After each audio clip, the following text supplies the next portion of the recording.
Boa noite a todos que estão aqui na tela do Zoom, né? As meninas, amigas, né? Meninas, modo de dizer, é a amizade que faz com que a gente tenha essa, essa forma carinhosa de falar, né? E boa noite, bom dia, boa tarde às pessoas que vão nos ver depois, que vão assistir esse estudo. Hoje nós vamos estudar o início do capítulo 4 do livro Ser Consciente, ditado por Joana de Ângeles, de Paulo Franco, e o tema é autocompaixão. Eu vou começar aqui a compartilhar a tela, e aí a gente começa o estudo.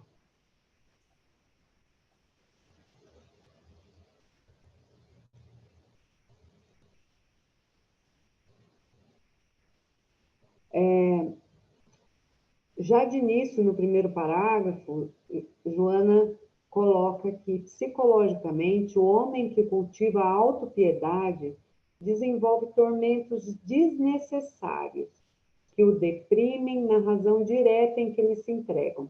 Eu encontrei essa tirinha, que é a tirinha do Charlie Brown, que ele fala assim: essa é a minha posição de depressão. Quando a gente está deprimido, a posição em que a gente fica faz uma grande diferença. A pior coisa que a gente pode fazer é endireitar o corpo, levantar a cabeça, porque aí a gente começa a se sentir melhor. Para a gente se sentir prazer em estar deprimido, tem que ficar nessa posição. Essa tirinha, ela fala tão acertadamente desses tormentos que, que deprimem a gente, que traz uma razão direta à medida em que a gente se entrega.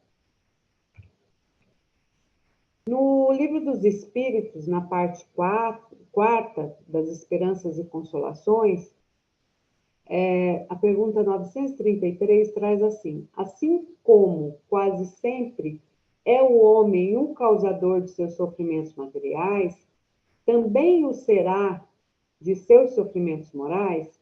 E aí vem a resposta.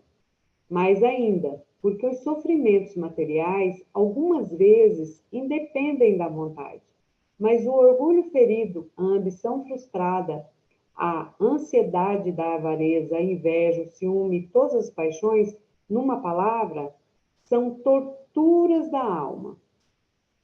Então, quantas vezes a gente não se entrega a torturas da alma, fazendo da nossa vida, como diz aqui no final, o homem cria para si mesmo suplícios voluntários, tornando-se-lhe a terra verdadeiro inferno.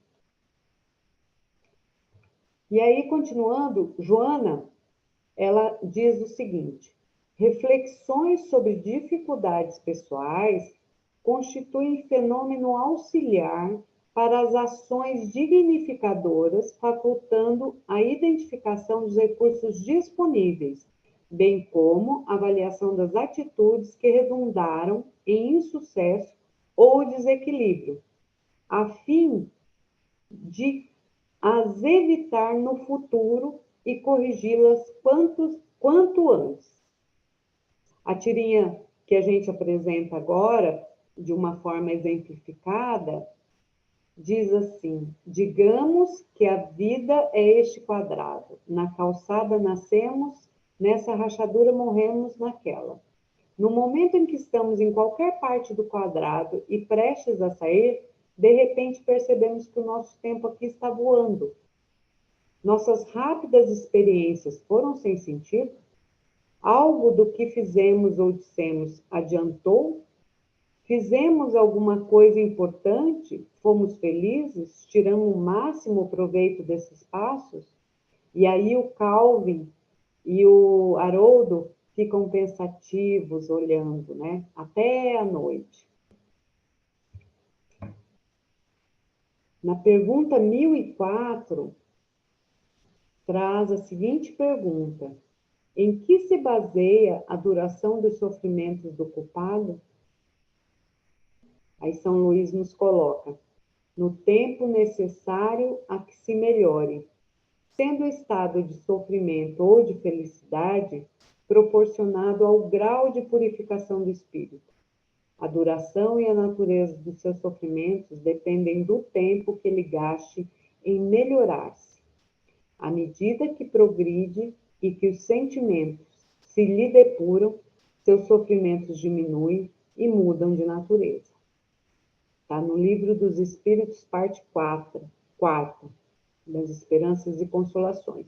Eu vim trazendo uma página de Joana de Ângeles e uma página de ligação com o Livro dos Espíritos ou com o Evangelho, para que a gente vá fazendo um link, né? E aí Joana continua: toda aprendizagem assenta-se nos critérios do erro e do acerto. Ou seja, é a experiência. Nós vamos experienciando, errando e acertando. E vamos selecionando as experiências consideradas saudáveis, benéficas, que se fixam pela natural repetição. Desse modo, os insucessos são patamares que propiciam avanços para que se alcancem os degraus mais elevados. A tirinha, ela traz o seguinte: hoje no colégio, o Calvin fala para o Haroldo: tive que decidir se ia colar na prova ou não. Me perguntei se era melhor ser honrado e reprovar, ou se era melhor copiar e passar. Por um lado, o êxito não merecido não te satisfaz, mas por outro, um fracasso merecido tampouco. Quase todo mundo trapaceia uma vez, pelo menos. As pessoas burlam as regras e acham que podem se dar bem. Mas claro que isso não justifica minhas trapaças. Então pensei, colar numa prova não é tanto, não se prejudica ninguém. Porém, logo me perguntei se estava racionalizando minhas negativas e aceitar as consequências de não ter estudado. E aí ele conclui: no mundo real, as pessoas interessam o êxito, não os princípios. Mas quem sabe o mundo não é um desastre por causa disso. Que dilema! E aí o Haroldo pergunta para ele: e o que você decidiu? Nada, acabou o tempo, entreguei a prova em branco. Podes tomar isso como uma vitória moral. Bem, me parecia que colar numa prova de exame de ética era errado. Veja que a gente pode encontrar esses diálogos em nós mesmos. O tempo todo a gente está nesses diálogos. E aí, a questão 71 do Livro dos Espíritos, ela traz algo muito relacionado sobre o que se funda o dogma da reencarnação. A resposta: sobre a justiça de Deus e a revelação, pois não nos cansamos de repetir: um bom pai deixa sempre aos filhos uma porta aberta ao arrependimento. A razão não diz que seria injusto privar para sempre da felicidade eterna daqueles cujo melhoramento não dependeu deles mesmos? Todos os homens não são filhos de Deus? Somente entre os homens egoístas é que se encontra a iniquidade, o ódio implacável e os castigos sem perdão. E aí Kardec complementa: todos os espíritos tendem à perfeição, e Deus lhe proporciona meios de consegui-los com as provas da vida corpórea, mas, na sua justiça, permite-lhes realizar em novas existências aquilo que não puderam fazer ou acabar numa primeira prova. Ou seja, o acerto e o erro, a experiência e a continuidade. E aí, Joana traz para a gente, naquela linha em que ela vai colocando o desenrolar do raciocínio dela, ela vai trazendo para a gente as consequências de um processo, né? E aí ela fala assim: quando, porém, o indivíduo elege, diante desse processo da vida, de erros e acertos, assumindo a lamentável condição, elege a posição de vítima da vida, assumindo a lamentável condição de infelicidade, encontra-se a um passo de perturbações emocionais graves, logo derrapando em psicopatologias devastadoras. E aí a gente percebe que o Charlie Brown está fazendo uma casinha de passarinhos, e aí ele diz, eu sou péssimo carpinteiro, não consigo pregar, não consigo serrar, quebro a madeira, estou nervoso, com falta de confiança, sou bobo, tenho mau gosto e nenhum senso de design. Então tá tudo bem, ou seja, ele cai no vitimismo. Aqui eu gostaria de pedir um pouco a participação das colegas, né? E assim, porque é Do justamente... colega, que o Murilo já chegou aqui, tá, Olga? Tá certo, Murilo. Bem-vindo.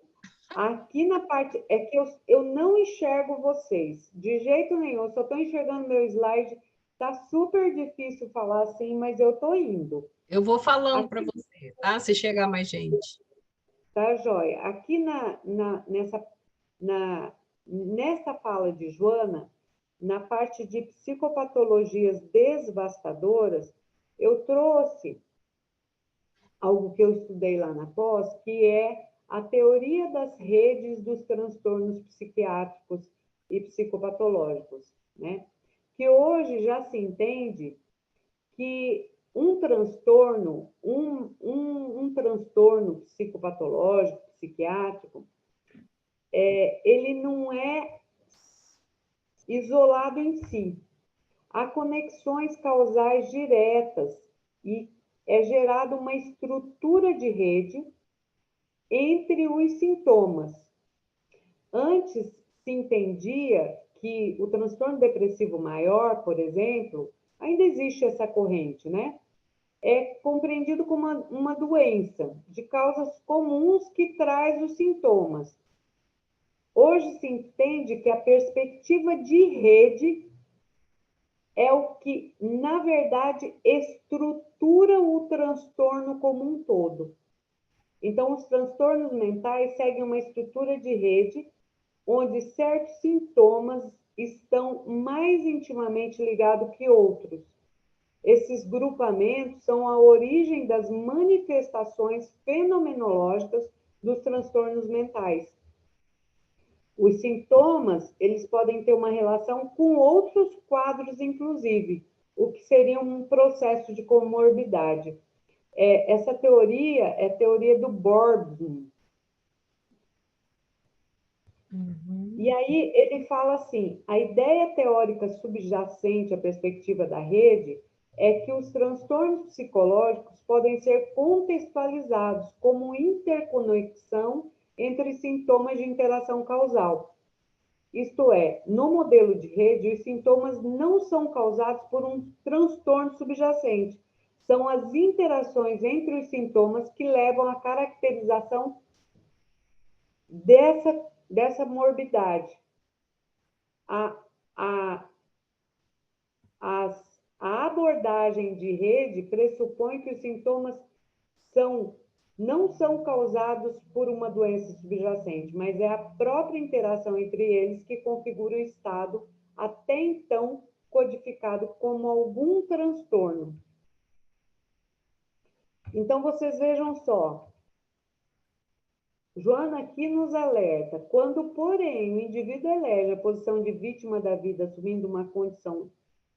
assumindo a lamentável condição de infelicidade, encontra-se a um passo de perturbações emocionais graves, logo derrapando em psicopatologias, que são os processos que ela vai internalizando nela mesma e gerando, muito provavelmente, psicopatologias graves, perturbações psicopatológicas. E aí a gente vê assim, mas será que a pessoa ela elege isso de mútuo próprio? Segundo a doutrina espírita, o livre-arbítrio é a liberdade de fazer ou não fazer, de seguir tal ou tal caminho para o seu adiantamento, o que é um dos atributos essenciais do espírito. O desenvolvimento do livre-arbítrio acompanha da inteligência e aumenta a nossa responsabilidade em relação aos nossos atos. No Evangelho segundo o Espiritismo, no capítulo Sedes Perfeitos, sobre os tormentos do corpo e da alma, no final do parágrafo tem aqui: desatender as necessidades que a própria natureza indica é desatender a lei de Deus. Não castigueis o corpo pelas faltas que o vosso livre-arbítrio induziu a cometer, e pelas quais é ele tão responsável quanto o cavalo mal dirigido, pelos acidentes que causa. Sereis, porventura, mais perfeitos se, martirizando o corpo, não vos tornardes menos egoístas, nem menos orgulhosos, e mais caritativos para com o vosso próximo?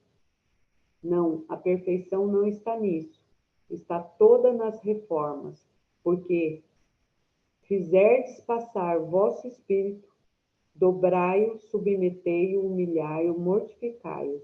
Esse meio de o tornar dócil à vontade de Deus é o único de alcançardes a perfeição. E aí Joana continua. A mente, conforme seja acionada pela vontade, torna-se cárcere sombrio ou asas de libertação, e ninguém se lhe exime a influência. Conduzida pelos escuros corredores da lamentação, desatrela condicionamentos que aprisionam o ser demoradamente. Por isso mesmo, o cultivo da autocompaixão, mediante a insistente reclamação em torno dos acontecimentos da vida, demonstrando insatisfação sistemática, transforma-se em mecanismo masoquista de perturbadora presença no psiquismo. A pseudo-aflição mantida converte-se em motivo de alegria, realizando um mecanismo de valorização pessoal, cujo o desvio comportamental planifica o ego.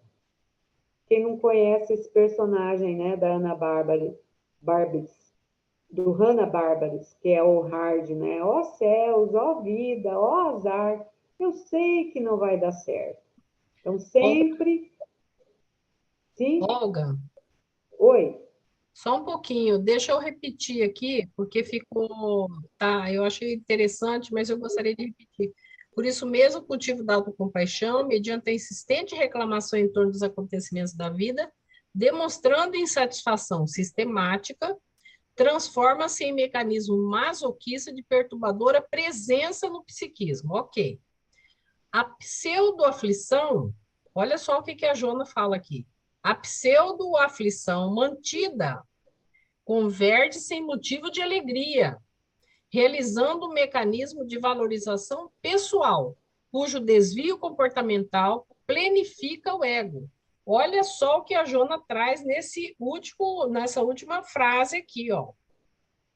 Muito interessante isso aqui, né? Na verdade, assim, o tempo todo é aquela energia de não vai dar certo, e sempre a pessoa procura algo para que não dê certo, justamente para reforçar o que ela tem, como aqui a Joana coloca, de pseudo-aflição, né? E quando não dá certo, nossa, é uma alegria, né? Porque efetivamente não deu certo. E planifica o ego no sentido de dizer, olha, eu tenho plena razão, tá vendo como não dá certo? Tá vendo como eu sou uma vítima? Tá vendo como eu não consigo? Tá vendo como é horrível? Tá vendo como minha vida é terrível? Sem dúvida, Ed. Tem toda a razão. Uhum. E É, aí, sim, não, pode desculpe. falar, pode falar. E Eu, aí gos- a pergunta, eu gostei do seu detalhe, do detalhamento disso. Eu acho, eu estava indo para um outro campo de raciocínio. Você trouxe o que aonde a Jona está querendo chegar. Tá, me esclareceu. sim. E aí, assim, o livro dos Espíritos traz, poderia sempre o homem, pelos seus esforços, vencer suas más inclinações? E aí a resposta é categórica, curta, sim, e frequentemente fazendo esforços muito insignificantes. O que lhe falta é a vontade. Ah, quantos poucos dentre vós fazem esforços? Olga, será que nesse caso, tá citado aqui, não seria, a gente poderia pensar, né, que a pessoa que funciona dessa forma, poderia pensar que essa pessoa tem um ganho secundário? A gente poderia ir para esse lado? Ela tem um ganho secundário e primário, né? O primário é dela se sentir com toda a razão. Nossa, tá vendo? Olha, não dá certo. Aí eu tô falando, falei que não ia dar certo. Hum, Falei que eu sou uma pessoa que não consigo mesmo fazer as coisas. Falei que eu não não dou conta, eu não consigo, eu não, para mim as coisas não dão certo. E o uhum. secundário é o da atenção que ela possa receber. Uma atenção, às vezes, penosa e pesada, mas às vezes recebe atenção, sim. Uhum. Só um comentário, assim, então aí essa condição, né, de ficar nessa pseudo-aflição, porque aí me traz, eu fico no comodismo de não ter que mudar, porque se tudo que eu fizer não vai dar certo, eu já sei que não vai dar certo, eu já sei que minha vida é um trará, porque a sorte, porque a vida, porque o destino, blá, blá, blá, já é ruim para mim, então eu não preciso fazer nada, né? Porque qualquer coisa que eu for fazer não vai dar certo mesmo. Então aí eu fico nesse lugar acomodado de não fazer nenhum esforço para mudar, não é? Só um Sem parênteses. dúvida, Maria. E isso vira um círculo vicioso, né? Uhum.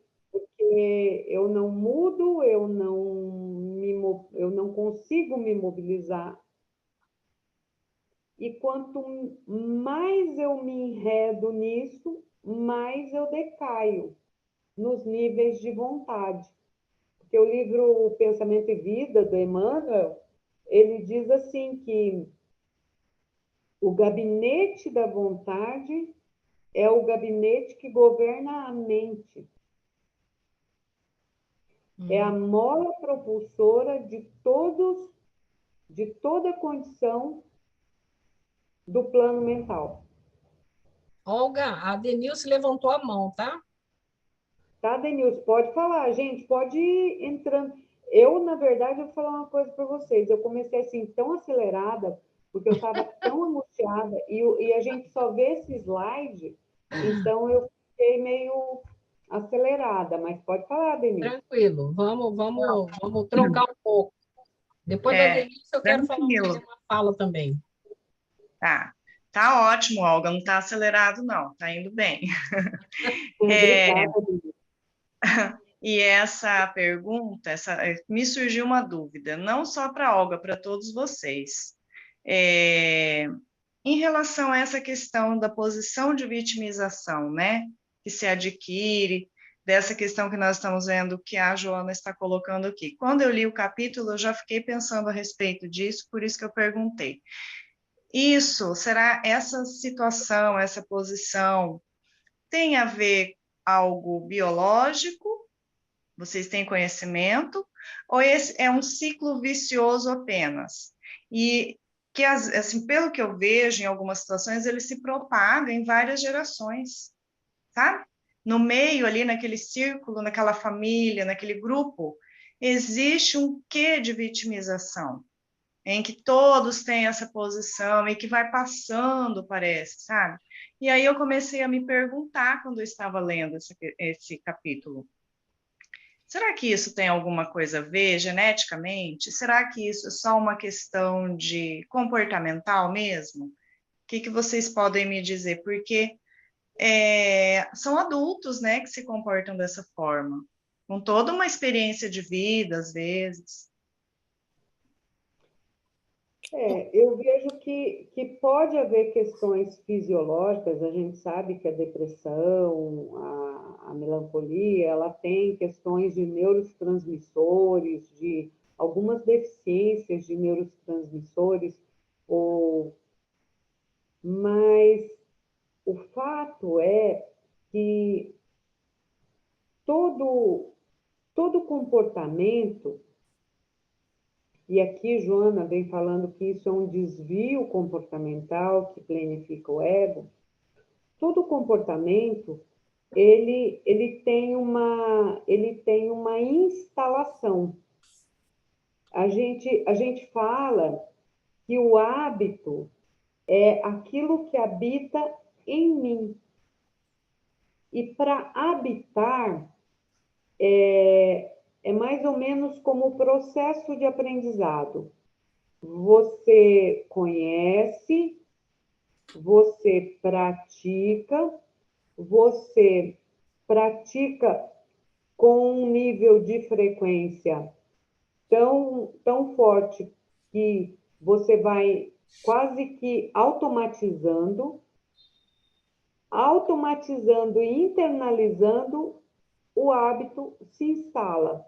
Tanto é que hoje se sabe que para você fazer uma mudança de um hábito, a melhor estratégia é colocar um hábito no lugar daquele.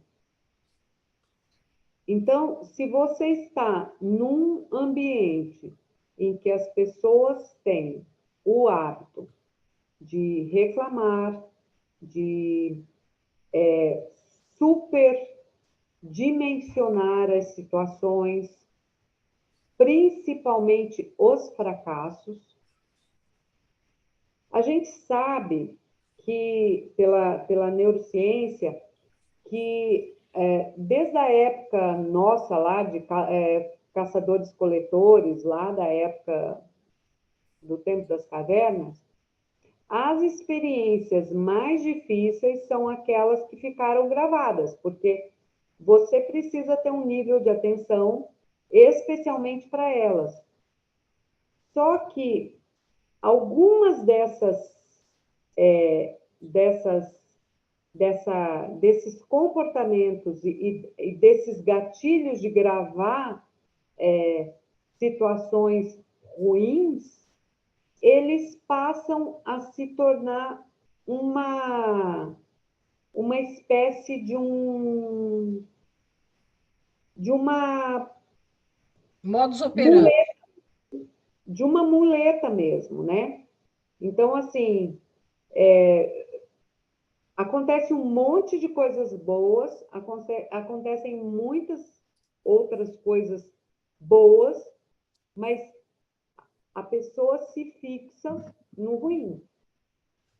Olga. Oi. Desculpa, termina que a Andréa depois quer falar, ela levantou a mão. E se isso é de um ambiente que é de uso, de ser assim, e que aí já se instalou um nível de reforço, um nível de apoio e sustentação para essas situações, aí, para a pessoa sair disso, ela precisa de muita vontade e precisa de terapia, efetivamente. Pois não, Andréa? Eu queria só... Deixa eu ver se está aberto. Eu queria só ler um texto aqui do Chico, que eu amo de paixão, para completar a sua resposta.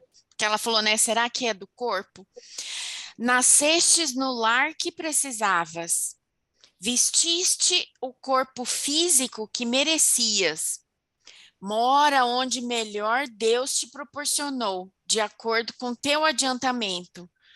Possuímos os recursos financeiros coerentes com as tuas necessidades. Nem mais, nem menos, mas o justo para as tuas lutas terrenas. Teu ambiente de trabalho é o que elegeste espontaneamente para as tuas realizações. Teus parentes e amigos são as almas que atraíste para com a tua própria afinidade. Portanto, teu destino está constantemente sob teu controle. Tu escolhes, eleges, atrais, buscas, expulsas, modifica tudo aquilo que te rodeia a existência. Teus pensamentos e vontades são a chave dos teus atos e atitudes. São as fontes de atração e repulsão da tua jornada e vivência. Não reclames nem te faças de vítima. Antes de tudo, analisa e observa. A mudança está em tuas mãos. Reprograma tuas metas, busca o bem e viverás melhor. Embora ninguém possa voltar atrás e fazer um novo começo, qualquer um pode começar agora e fazer um novo fim. Então, quer dizer que no começo ele já fala, né? Vestiste o corpo físico que merecias. Então, assim, a gente já traz o nosso cérebro esculpido com as dificuldades ou com as falhas no neurodesenvolvimento que vai justificar o aprendizado. Então, sim, por exemplo, a gente tem casos, né? A gente vê no consultório que uma família que tem transtorno de humor ou que tem predisposição para desenvolver Alzheimer, muitos vão ter, né?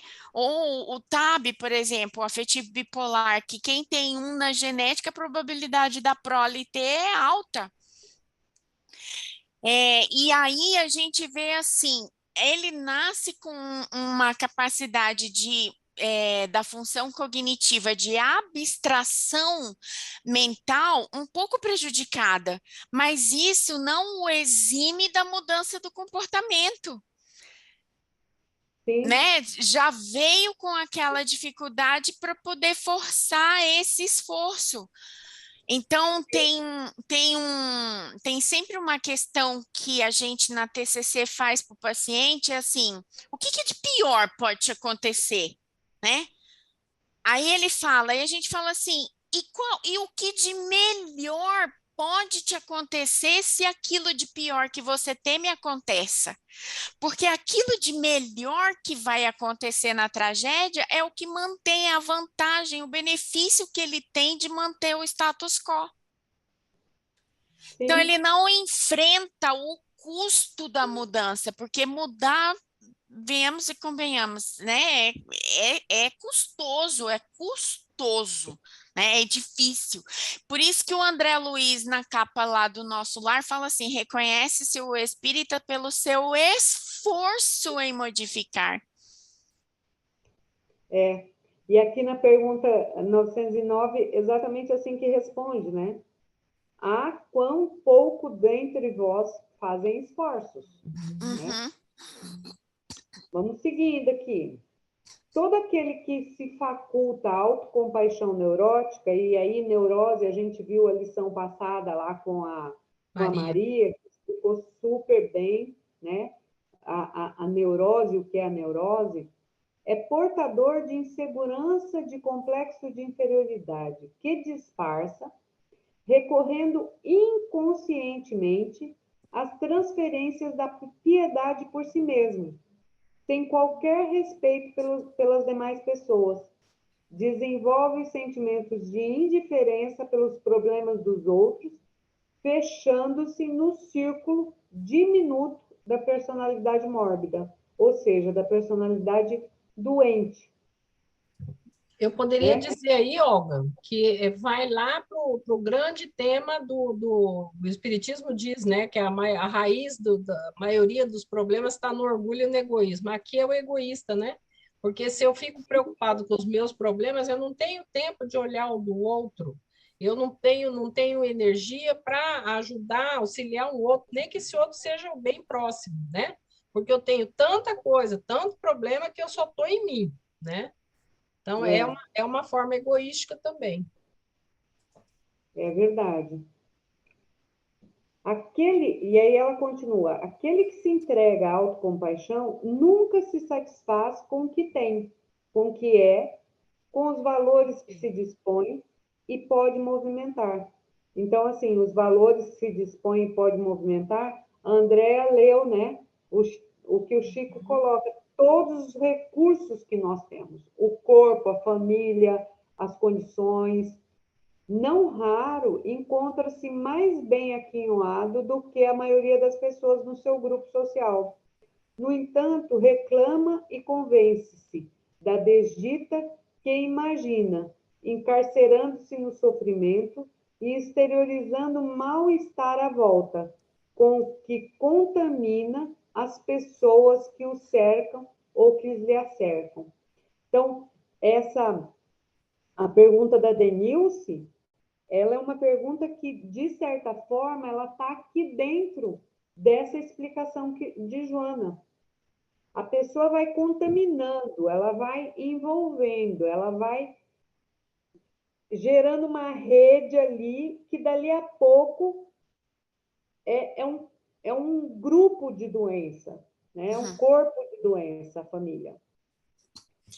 Uma vez eu falei assim pro mensageiro, né? Que ele me deu assim uma puxada de orelha, falando que eu era orgulhosa.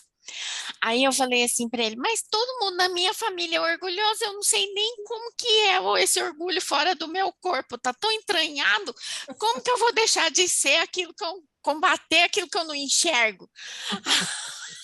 Aí ele falou assim para mim, vai estudando, que uma hora vai fazer sentido. E aí, quando você entende, quer dizer, não era no meu núcleo familiar que eu ia aprender a combater o orgulho, porque todo mundo era orgulhoso. Então, a gente tem que sair fora daquelas nosso parâmetro, né, para a gente conseguir achar saídas. Sim, sim. Perfeito. E Joana continua, né? Quem de si se compadece, recusa-se a crescer e não luta, estagiando na amargura com a qual se compraz, né? Eu não luto. E aí, ainda assim, a amargura cada vez mais me satisfaz, me deixa mais feliz, né? De estar cada vez mais me vitimizando. Quando se mantém a autocompaixão, extermina-se o amor, não se amando, nem tampouco a ninguém. Aí o Charlie Brown, a amiga dele, o amigo dele pergunta, acho que você tem medo de ser feliz, Charlie Brown. Não acha que a felicidade pode ser uma boa coisa para você? E aí ele pensativo responde, não sei. Quais são os efeitos colaterais? Né? Quando se mantém a autocompaixão, extermina-se o amor, e não se amando, nem tampouco a ninguém. Então, aquela máxima de Jesus, ama o próximo como a ti mesmo, ela, de certa forma, se configura muito, muito forte aqui também, porque se eu não dou conta de me amar, eu não amo ninguém. Aí, no Evangelho segundo o Espiritismo, no capítulo Bem-aventurados aflitos, causas atuais das aflições, tem uma parte que diz assim, a quem então há de o homem responsabilizar por todas essas aflições, senão a si mesmo? O homem, pois, em grande número de casos, é o causador dos seus próprios infortúnios, mas em vez de reconhecê-lo, acha mais simples, menos humilhante para sua vaidade, acusar a sorte, a providência, a má fortuna, a má estrela, ao passo que a má estrela é apenas a sua incúria, o seu incuidado, a sua falta de cuidado para com ele mesmo, ou seja, a falta de amor a si mesmo.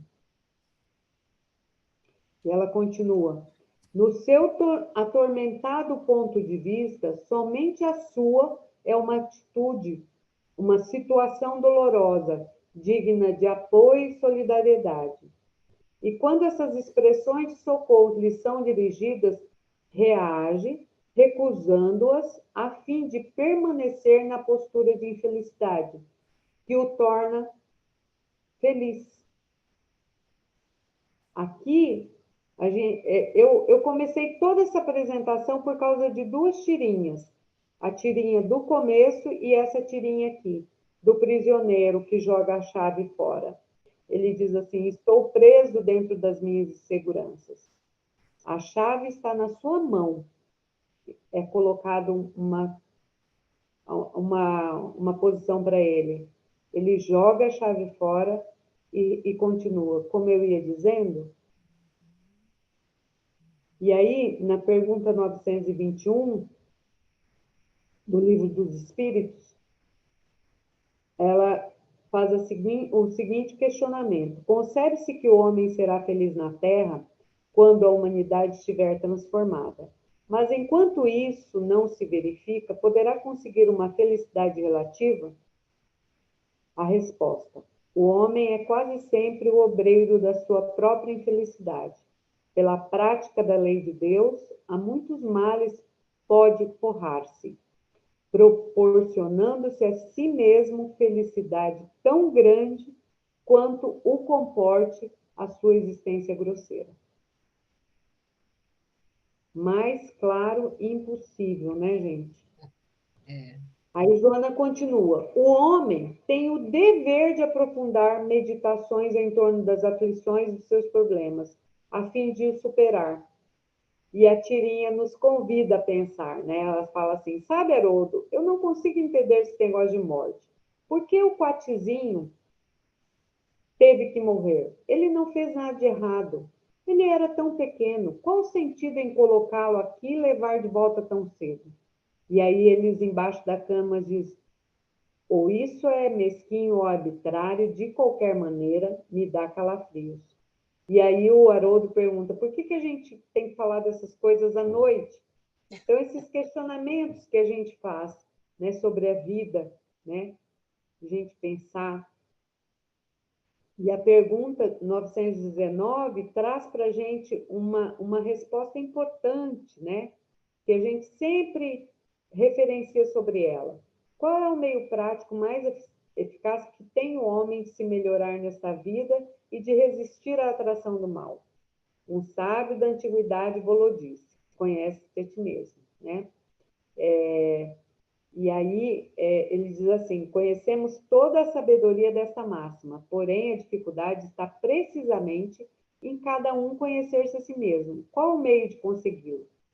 E aí Santo Agostinho nos fala, né? Fazer como quando eu vivi na Terra, que eu passava a minha consciência em revista ao que fizera e perguntava a mim mesmo se não faltara algum dever, se ninguém tiver um motivo para de mim se queixar.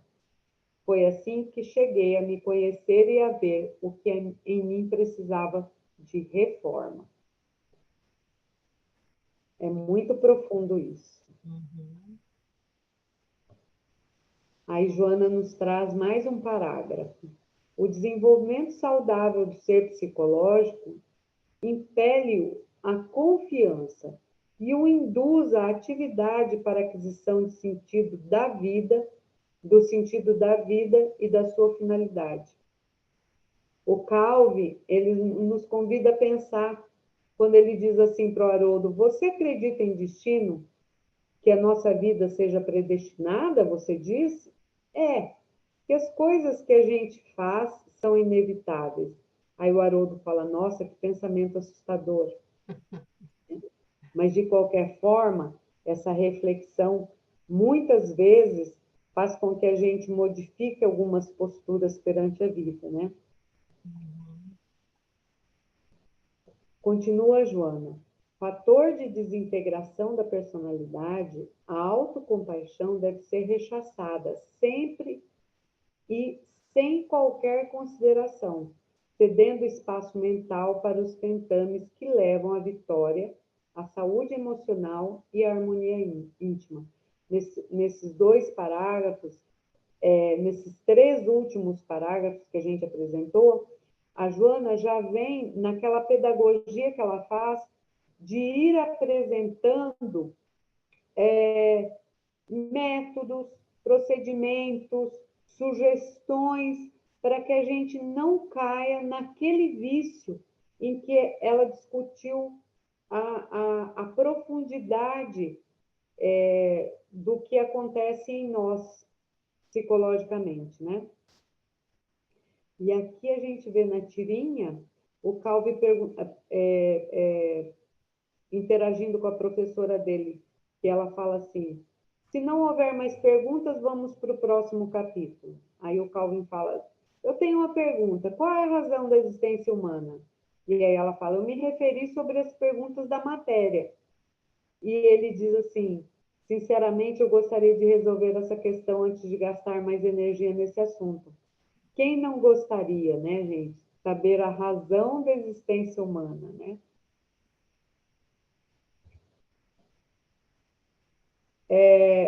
Eu tinha colocado essa parte maior para a gente ler, né, que é a parte do conhece-te a ti mesmo, logo aqui, né, mas eu já referenciei no anterior, então eu já vou passar para frente. E aí, Joana, ela nos coloca que é possível, que muitas pessoas, os grandes vitoriosos do mundo, lutaram com tenacidade para romper os limites. Os problemas, as enfermidades, os desafios. Essas pessoas não nasceram fortes e vigorosas, elas se tornaram vigorosos no fragor das batalhas travadas. Não se detiveram na lamentação, porque investiram na ação todo o tempo disponível. Eu trouxe aqui alguns que eu achei, né? Eu acho que esse rapaz, ele é um exemplo, né? O Nick, ele nasceu com uma grande deformidade física, sem os braços, com apenas uma parte do pé e dos dedos, sem pernas. E hoje ele faz palestras no mundo inteiro, já escreveu 3 livros, né? Uma Vida Sem Limite, Indomável e Superação. E ele, nesse livro Superação, ele fala assim: devoções para uma vida absurdamente boa. O Pedro Pimenta, ele contraiu um tipo fatal de meningite, que quase lhe custou a vida. Ele é um brasileiro. Ele, no processo, ele, na segunda chance de vida, ele teve amputação de braços e pernas. E ele criou um centro, após passar por um centro de recuperação em Oklahoma, para veteranos de guerras. Ele teve implantes de braços e pernas. Ele se adaptou às próteses, deixou as cadeiras de roda. Hoje ele vive 100% utilizando as próteses e usa sua superação para dar palestras em vários lugares do mundo. E ele tem um centro de reabilitação de amputados, que chama Clínica da Vinci. Além desses exemplos, nós temos tantos outros, mas eu trouxe alguns mais icônicos aqui, né? Os atletas paralímpicos, o nosso maestro, pintores de bocas e pés, o Hawking, o nosso amigo Wagner, que a superação dele não é de um problema físico, mas é uma superação absurda de conseguir recursos para a África, e ele faz isso com uma enorme equipe, mas com uma liderança inspirada e extremamente inspirada. E é o nosso, né, exemplo, eu tenho ele como um exemplo, né, fundador do Fraternidade Sem Fronteiras, que leva à África os recursos, as condições, que a gente não imagina como é possível que um homem tenha esse nível de superação que o Wagner tem, né? E nós temos aí dois grandes exemplos, né? Que é o Chico e o Divaldo, que também são exemplos de superação e de vontade, de luta e de disposição. E o Chico nos diz: para os dias bons, gratidão; para os dias difíceis, fé; para os dias de saudade, tempo; para todos os dias, a coragem. Com essa mensagem, eu agradeço a carinhosa atenção de vocês e agradeço a oportunidade do estudo que a ABRAP trouxe para mim. Eu comecei a preparar essa palestra faz umas 4 semanas, mais ou menos, e foram 4 semanas de pensar, de refletir e de me colocar também, né? Eu tenho uma frase que eu gosto muito, né? Que a expansão é a medida da nossa coragem. Então, quando eu me disponho a me expandir, isso a coragem para me expandir me leva aonde a minha coragem me levar, né? Então, queria agradecer muito, Edna, o convite, e a ABRAP, a Joana de Ângeles, por essa possibilidade que eu tive hoje de estudar, de ficar juntinho, né, da equipe e pedindo o auxílio dela o tempo todo, né? Denilson, quer falar? Fala, querida. Aliás, eu vou dizer uma coisa para você. Se você falar para mim que eu estou indo bem, eu agradeço e acredito, e é um estímulo para mim, porque eu adoro as suas palestras. Imagina, que isso, foi ótimo. Pela sua estreia, está maravilhosa. Adorei a ideia das tirinhas. Muito legal. Viu mesmo. como é só assim que a gente aprende mesmo, a força e a capacidade que a gente tem. Mas o que eu queria comentar com você, que você colocou lá dos pintores com bocas e pés, aqui, ó, são algumas obras, deixa eu colocar mais pertinho, que é de um calendário desse projeto, de Bocas e Pés. Sim. São lindos. Eu sigo eles no Instagram, acho o máximo esse projeto que eles fizeram, né, com essas pessoas. São obras maravilhosas. Só para comentar isso. Eu também gosto deles. Denilson, o que ficou para você dessa estreia maravilhosa da nossa amiga Olga? Olha, em primeiro lugar, que ela não pode deixar o cargo. Ela tem que continuar. E em segundo lugar, que ela é uma ótima planejadora de aula. E está aprovadíssima. Mas, assim, em relação ao conteúdo, é que nós estamos a cada dia aprendendo mesmo, né? Nós nunca deixamos de aprender, e a cada capítulo que a gente lê e estuda, eu, pelo menos, posso falar por mim, que eu percebo quanto eu ainda tenho que aprender, mas, assim, o quanto que eu já consigo identificar algumas coisas. Eu acho que isso já é um passo, né? Algumas coisas para se melhorar, é claro. Mais alguém quer falar? Depois eu também quero falar, mas posso ficar para depois. Eu quero falar, porque eu já vou sair, eu estou esperando. Ah, tá bom, André. Sim. Ok. Então, eu queria, Olga, tá mega, ultra, super plus de parabéns. Sua aula foi maravilhosa, foi leve, bastante ilustrativa, assim, materializou bem.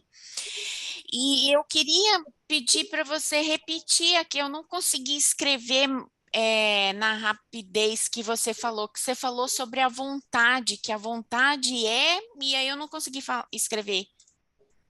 Então, tem um livrinho, gente, é de uma densidade que eu não consigo passar do terceiro capítulo. Chama Pensamento e Vida, do Emmanuel. Uhum. Ele fala que a vontade é o gabinete que governa o plano mental. Eu não estou com ele aqui. Ele é maravilhoso. O Emmanuel fala que esse livro, Pensamento e Vida, foi pedido para ele porque eles têm um roteiro quando a gente vai encarnar. Então, esse roteiro, ele é...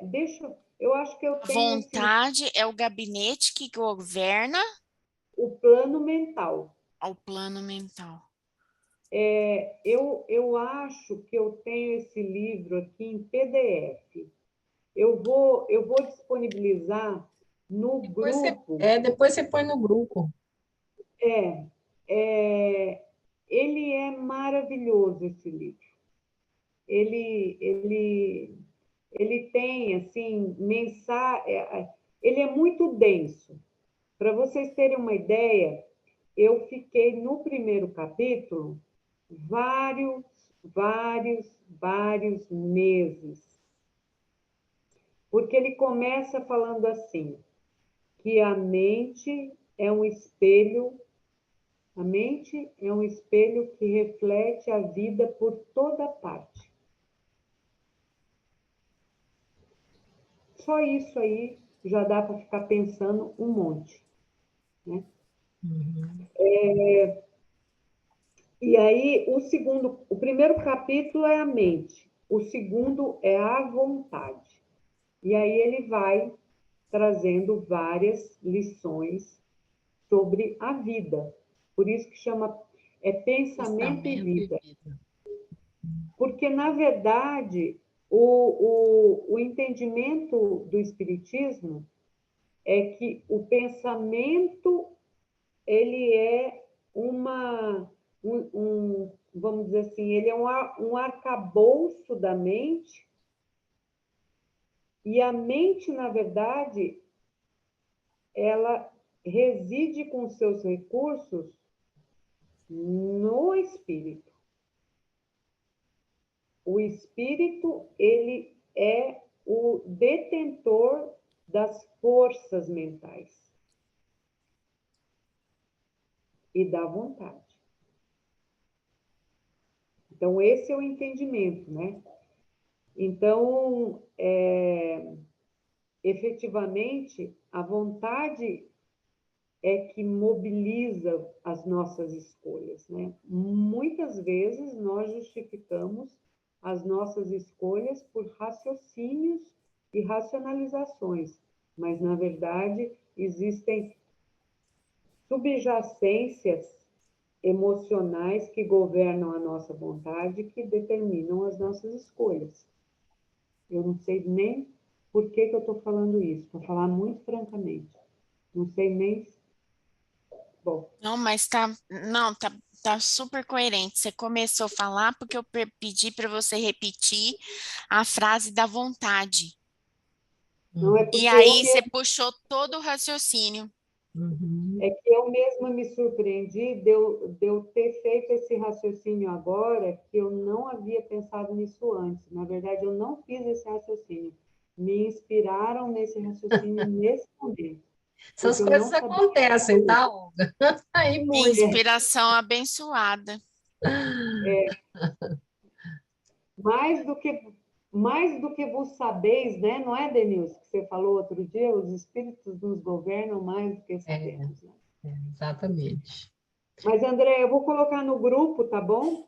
Tá bom. E eu vou colocar a nossa apresentação, essa apresentação também no grupo. Fiquem à vontade. O que vocês precisarem usar dela, à vontade. Tá ótimo.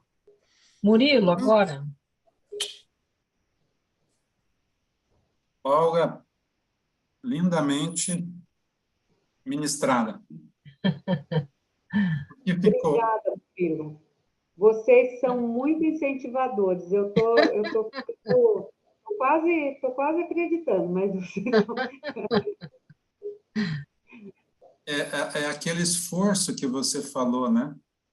E assim, a própria árvore. E duas palavras que realmente, inicialmente me marcaram: ampliar e expandir. E a árvore atrás de você traz uma força que a natureza, né? De uma semente que você levou 4 semanas, você trouxe hoje, ela começa a desabrochar em nós. Mas porque você se esforçou, né? E aí, além disto, né? Eu sempre procuro fazer anotações, assim, cárcere sombrio ou asas de libertação. É uma escolha, né? Mas a gente não tem como fugir do processo, porque essa alfabetização emocional familiar e todos os recursos, né, que a gente recebe. Então, a gente vai ter que passar pela escola e aprender, né? Transferência da piedade por si mesmo. Nossa, isso... Quando a gente ouve, a gente tem que ter a congruência de se terapeutizar no processo, né? E quantas vezes a gente é mais aquinhoado que a maioria das pessoas e a gente não vê.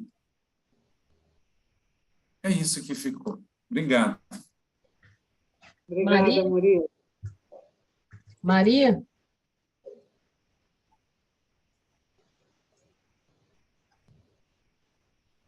Oi. Parabéns, Olga. Perfeita. Bom, eu sou sua fã, então eu sou Eu suspeita, também sou sua porque eu já fã, sou Maria. sua fã antes de você ser palestrante. Mas você Tá. assim, Maria, mas não deu para pôr. Eu sou testemunha disso. Realmente a Maria é sua fã. Eu sou testemunha Eu sou disso. sua fã. A Olga sou fã antiga.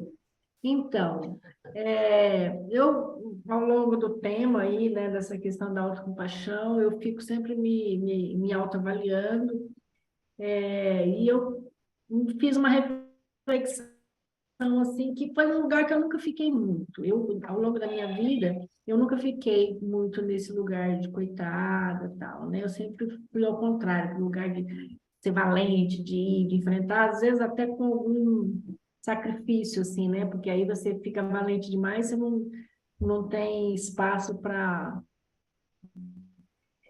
ter um colinho de vez em quando, porque o coitado também, de vez em quando, ele ganha um colinho, assim, uma coisinha. Aí você faz um coitadismo, alguém você te dá um colinho, né?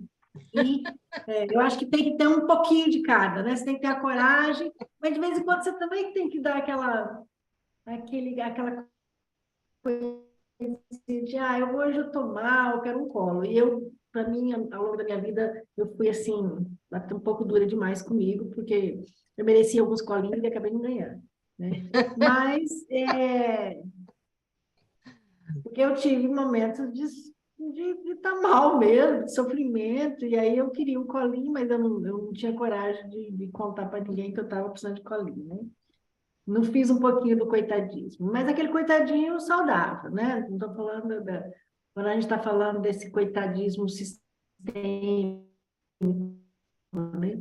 E aí eu fiz um olhar, porque eu tenho alguém dentro da minha família que tem esse coitadismo sistêmico mesmo, né? Como isso é no câncer, né? Porque nessa família, como a Dionísio falou, é cultural. Então, a mãe é coitada, o pai é coitado, todos os filhos são coitados, eles não conseguem sair daquele processo. Então, a cultura dentro daquela família é de ser coitado.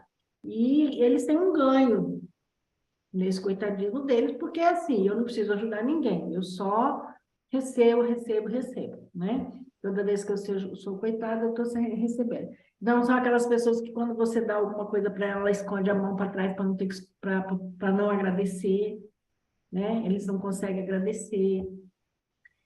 Então, tudo que você dá, ainda é pouco, porque eles mereceriam mais. Né? O eterno coitado que acha que a vida não sorri para eles, e tal, mas assim, e eles infelizmente não conseguem perceber que é um processo deles. Por quê? Está dentro da cultura, não sei ali aonde, como que começa dentro daquela família, mas eu vejo que os pais, os filhos e os netos têm o mesmo comportamento, e aí não conseguem, são paralisados na vida objetiva, totalmente paralisados, né? Não consegue sair, não consegue estudar, ninguém estudou, ninguém foi em busca de trabalho, a preocupação deles é muito mais de conseguir o recurso do INSS do que conseguir um trabalho, sabe? Então, assim, quero ficar doente, né? Quero ficar naquele estado. E é muito lamentável.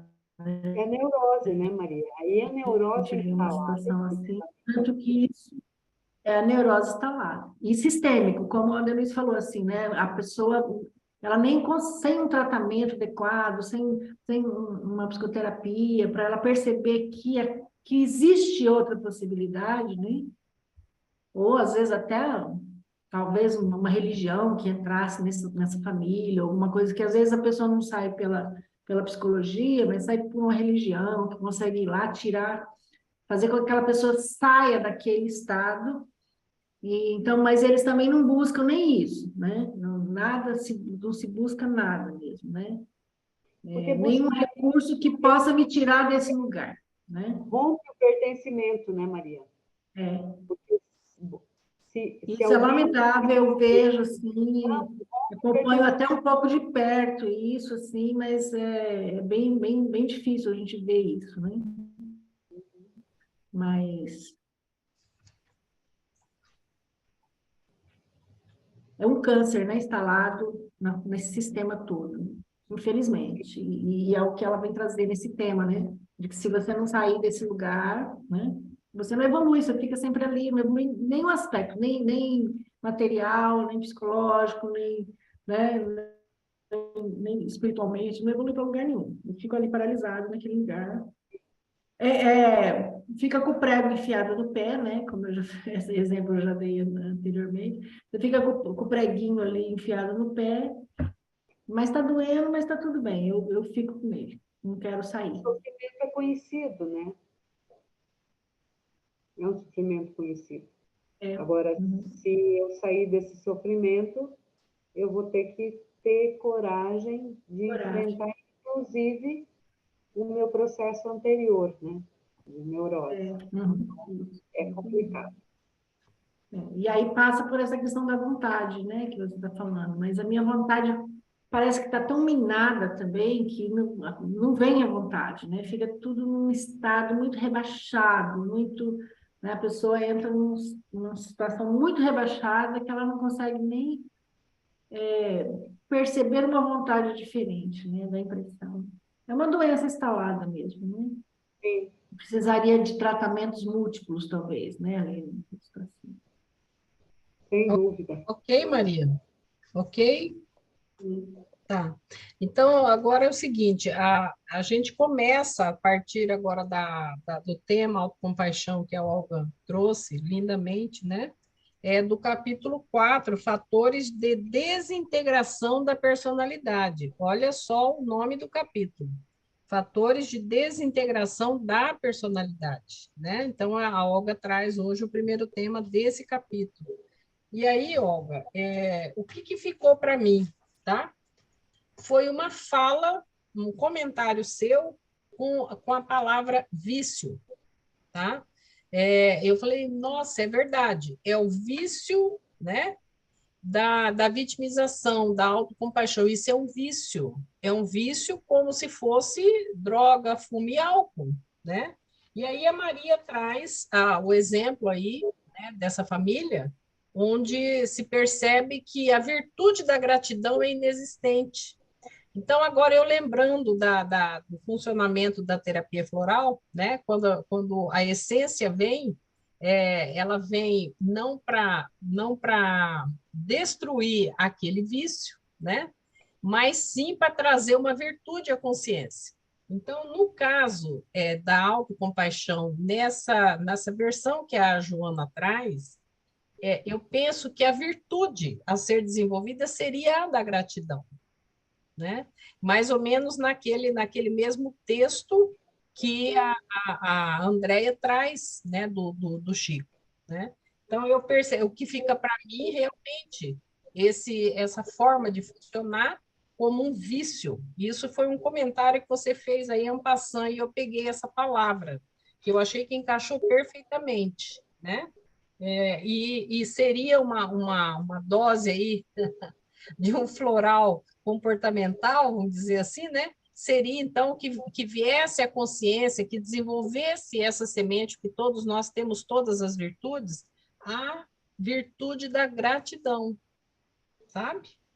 E achei, assim, esse é um ponto, né? Outro ponto eu achei muito interessante, inclusive, Olga, eu faço parte do grupo de voluntários da Fraternidade Sem Fronteiras no WhatsApp, né?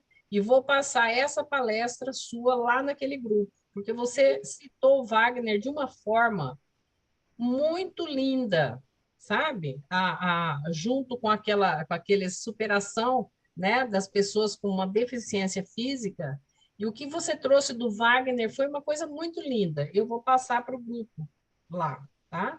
Eu tenho uma admiração profunda por ele. Então, menina, eu assim achei ótimo, achei muito bonita, apropriada essa sua essa sua sensibilidade, tá? Para colocar naquele slide, né? O Wagner, achei muito interessante. Outra coisa que me chamou muita atenção, mas você passou muito rápido e não deu tempo de eu comentar na época, na hora que você estava passando, foi sobre a teoria de rede. Eu achei muito importante, interessante, né? Porque eu queria saber se eu entendi direito essa teoria. Eu não conheço essa teoria, né? Você que apresentou agora, eu não conhecia. É, me parece que o autor, né, o teórico, ele diz que a psicopatologia, não sei qual, ou se são todas, né? Elas são um conjunto, né, que funciona como uma rede para então se estabelecer, se nominar. Essa psicopatologia tem X nome, é isso? Eu entendi direito? É um conjunto de sintomas?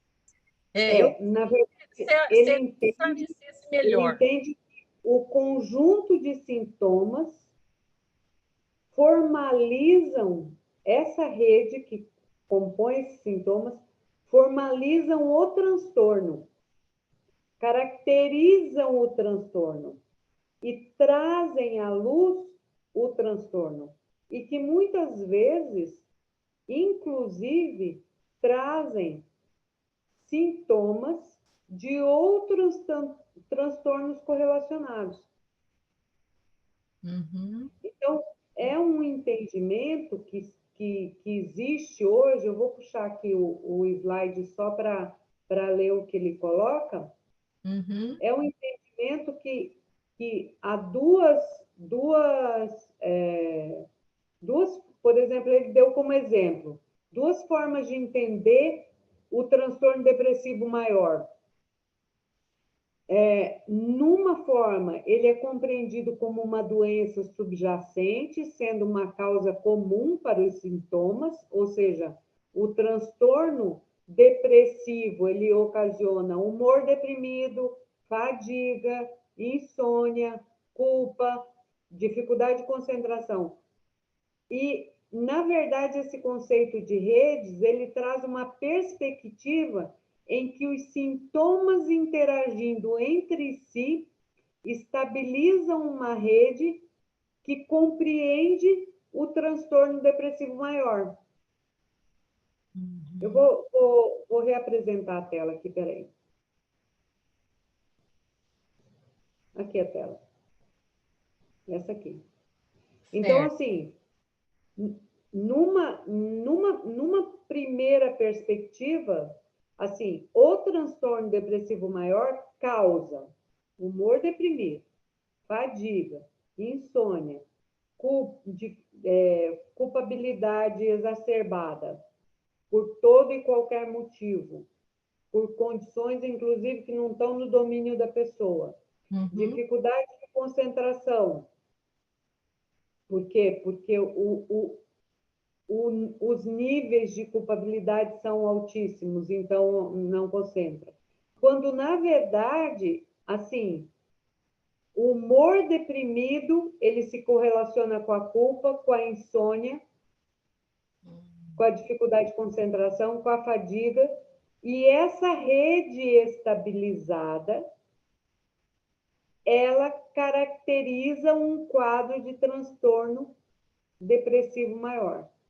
Ou seja, quando a Joana coloca para a gente que as pessoas que cultivam as perturbações de vitimização, de autocompaixão exacerbada, elas vão abrindo brechas para perturbações seríssimas psicopatológicas, é justamente um processo que vai abrindo campo para a estabilização de uma rede que vai caracterizar a psicopatologia. Certo. Ok. Deixa eu achar vocês de novo aqui, porque aqui. É só parar. Então, assim, enquanto se entende atualmente, isso são duas correntes de entendimento das psicopatologias e dos transtornos. Quando se entende que a psicopatologia gera sintomas, o conceito de rede diz: os sintomas estruturados, estabilizados numa rede de correlação, vão gerar a psicopatologia. Ou seja, vem muito a calhar com o que Joana nos coloca. Uhum. Ela diz exatamente assim: quando, porém, o indivíduo elege posição de vítima da vida, assumindo lamentável condição de infelicidade, encontra-se a um passo de perturbações emocionais graves, logo derrapando em psicopatologias devastadoras. A Joana não está dizendo que as psicopatologias devastadoras vão gerar perturbações emocionais e vão gerar posição de vitimismo. Ela está dizendo que é exatamente o contrário. Entendi. Os comportamentos, as viciações comportamentais, as viciações mentais geram processos perturbadores, emocionais e mentais que geram a psicopatologia. Muito legal, Olga. Bem, muito confluente com esse conceito de redes. Uhum. Uhum. Oi, Denise. Ainda nesse conceito de rede aí, provavelmente, então, é a combinação desses sintomas que levam à conclusão de um transtorno, né? Mas, será que também por isso que, às vezes, apresenta-se em um único paciente vários Fs, vários transtornos? Porque em rede forma-se uma junção de vários sintomas que interliga aqui e ali, acaba levando a vários Fs, né? Eu falo assim porque o que nós temos visto na escola. Claro que é com criança, não estamos falando, né? Mas, assim, você falou dessa questão da rede, e eu fiquei pensando, porque às vezes a gente até se assusta, nossa, como que essa criatura tem tantos Fs assim, né? Mas, se a gente for ver, realmente ela tem vários sintomas daqueles transtornos apresentados lá no laudo. Então, pode ser que seja mesmo por essa questão da rede, né? Da junção, da interligação de todas essas coisas. Uhum. Inclusive, Denilce, eu vou achar aqui o slide que o professor apresentou, esse conceito de redes, já vou te mostrar uma outra coisa que é bem isso aí. Só um pouquinho que eu vou compartilhar. Quer dizer que tem alguns sintomas que eles podem definir não só uma, mas outros transtornos, que são as comorbidades, né? Sim. Com toda a licença, o professor da PUC do Paraná, eu vou apresentar uma parte dos slides aqui que ele coloca, a teoria de rede nos transtornos psiquiátricos, né? Atualmente se entende a complexidade, os transtornos mentais são mais bem caracterizados em termos de interação entre os diferentes componentes de uma rede de psicopatologia, com correspondência sintoma-componente. Os componentes da rede correspondem aos problemas que foram codificados, que é isso que a Denise estava comentando agora. São indiretos e menos claros. Exemplo, relógio biológico faz parte da insônia, mas a insônia tem causa direta com a fadiga. E aí ele prossegue aqui, olha a rede dos mais variados dos mais variados transtornos, né? E a interligação entre elas. Muito bacana. Então, eu não conhecia isso, essa né? teoria, não sei se os outros colegas já tinham ouvido, né? Eu não conhecia. Muito interessante. Então, assim, a Joana apresenta, na verdade, essa correlação e a gente consegue correlacionar com as teorias que vêm surgindo atualmente. Muito bacana. Então, temos mais algum... o Murilo levantou a mão. Ah, não, está batendo palma. Ele só quer bater palma. Você levantou a mão? Ah, ele tá com levantada a mão. Pode falar, Murilo. Na palestra, eu não vou lembrar o nome agora do livro, mas a Joana fala da origem, né? Daqueles comportamentos condicionados. Então, ela fala assim, ou é na infância ou é de outra encarnação. Então, quando a gente traz os sintomas, é muito interessante, assim, primeiro, a Joana, a espiritualidade atualizadíssima, né?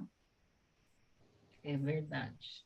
No segundo momento, que os comportamentos sejam comportamentos condicionados, aí a gente está indo para o behaviorismo, mas esse espírito, ele chegou aqui com comportamentos condicionados da encarnação passada. E aí vai com a abertura, vai ao encontro da abertura, algo que você trouxe para a gente, que e eu anotei isso aqui também, a aprendizagem se assenta nos critérios, né, de erros e acertos. Então, assim, é maravilhoso essas conexões, né? Tá tudo dentro de uma interligado, cientificidade, né? Ou seja, a lei é universal e ela está correspondendo e se conectando, como você falou? Então, estão todas conectadas, né? Ou seja, interligadas. Interligadas. Isso. Era essa minha... Eu estava aqui assim... Como todo bom intuitivo, né, Murilo? Tá certo. Ok, gente. Mais alguma coisa ou a gente pode partindo para o encerramento? Parabéns, Olga. Como, foi a Denilce que falou ou foi a Maria? Foi a Denilce, né? Pode continuar. Está aprovada. Obrigada, já passei pelo teste de fogo aí da primeira apresentação, né? Obrigada, gente. Muito obrigada pelo incentivo. Muito obrigada, viu, Olga? Muito obrigada mesmo, né? Você contribuiu bastante para o nosso entendimento, né? E para o entendimento daquelas pessoas que sentirem curiosidade, forem, né, ver a sua apresentação. Nós agradecemos aqui, né? E vamos, então, dar o nosso boa noite. Vamos parar aqui a gravação.